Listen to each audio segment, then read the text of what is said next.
Waduh, koral gua menciut. Ada masalah apa ini? Gua harus ngapain? Ganti air, kasih obat, kasih booster, kasih minyak goreng. Aduh, semoga aman deh.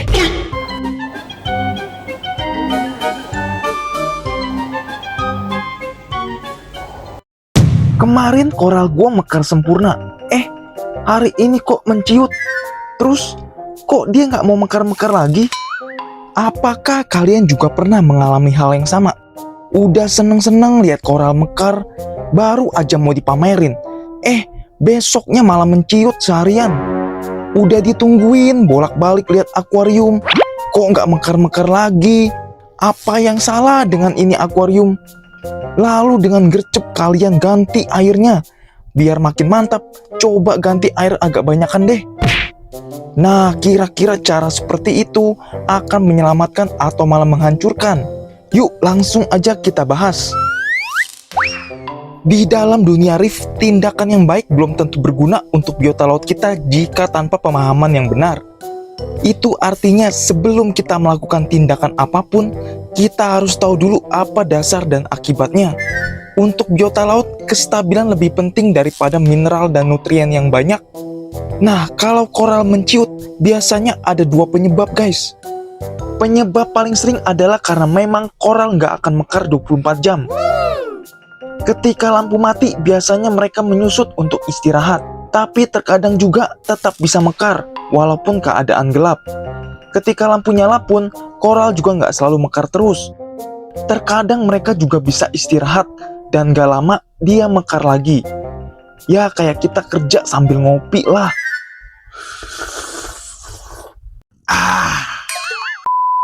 Itu penyebab pertama, dan itu normal guys. Intinya jangan langsung panik kalau melihat koral kita menciut. Sekarang penyebab kedua. Ini yang paling pahit dan paling dikhawatirkan oleh kita guys. Yaitu menyusut dan seharian tidak mau mekar-mekar lagi.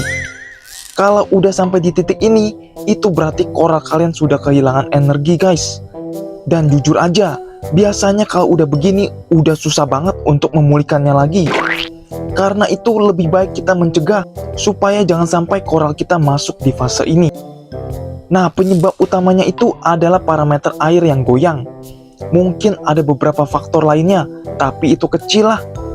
Paling sering itu karena parameter air yang berubah-ubah. Entah itu suhu, salinitas, pH, mineral, amoniak, pokoknya pasti ada something yang tiba-tiba melonjak. Seperti yang tadi gue udah bilang, untuk biota laut, ikan, koral, dan yang lainnya, stabilitas itu segalanya guys. Misal kita bahas dari sisi salinitas. Kita set salinitas dengan sangat stabil di 1020. Itu sebenarnya nggak ideal sih buat biota laut, tapi itu lebih baik daripada salinitas kita hari ini 1024, 2 hari kemudian naik jadi 1027 karena kita lupa top up air tawar. Terus karena panik kita langsung top up banyakan, sehingga langsung kembali ke 1024. Nah, kalau parameter kita sering berubah drastis kayak begitu, itu akan berdampak fatal buat koral, terutama LPS. Kalau bahas SPS, nggak usah ditanya lagi, langsung modar.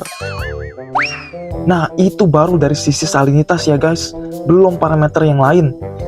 Intinya, yang berbahaya itu kalau berubah-ubah terlalu cepat. Jadi nggak heran kalau koral kita ngambek. Sebenarnya dia lagi komplain ke kita, cuma nggak ada suaranya aja. Oke, sekarang bagaimana cara kita menjaga stabilitas?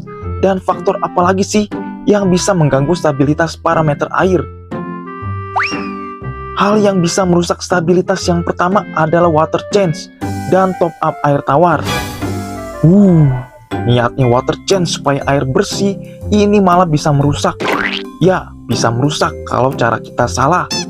Yang salah itu kalau kita ganti terlalu banyak atau terlalu sering.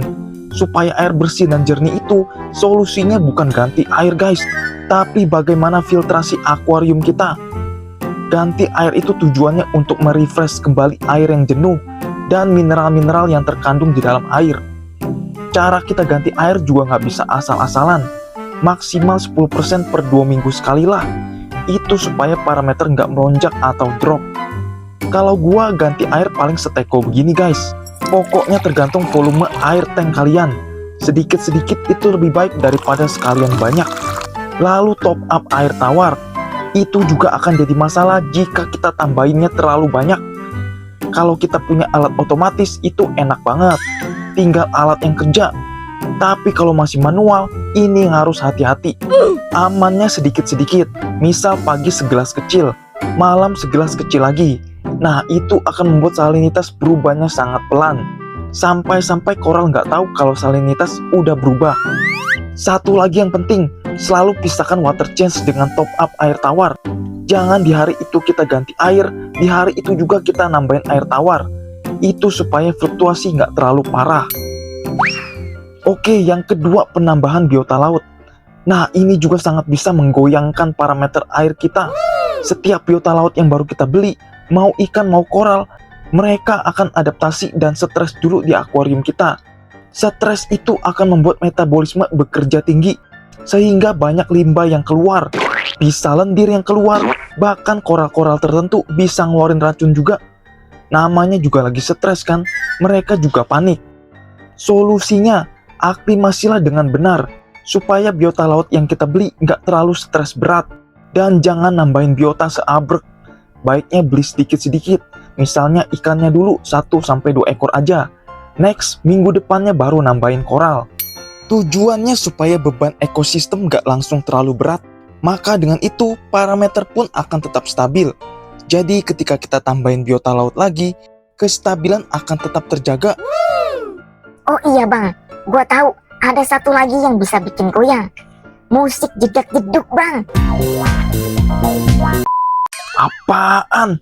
Itu mah lu yang goyang. Oke, lanjut. Yang ketiga, dosing dengan feeling. Nah, ini bisa banget bikin parameter langsung melonjak. Kalau kita belum paham-paham banget, lebih baik jangan dosing sama sekali. Koral kalau lagi ngambek, mereka nggak butuh dosing guys. Mereka lagi fokus untuk pemulihan.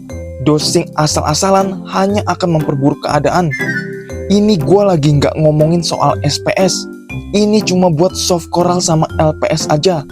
Memang SPS perlu dosing rutin, tapi nggak asal-asalan.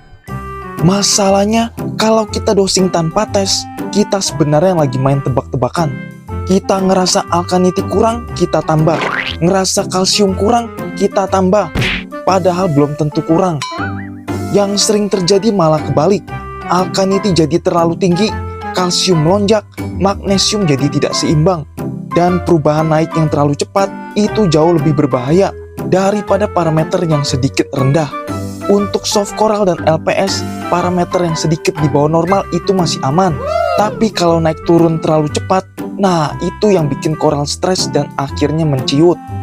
Banyak yang mikir kalau koral lagi menciut, berarti dia kurang nutrisi atau kurang mineral. Akhirnya langsung dosing amino, dosing trace element, dosing macam-macam suplemen. Padahal masalah utamanya bukan kekurangan, tapi stres karena parameter tidak stabil.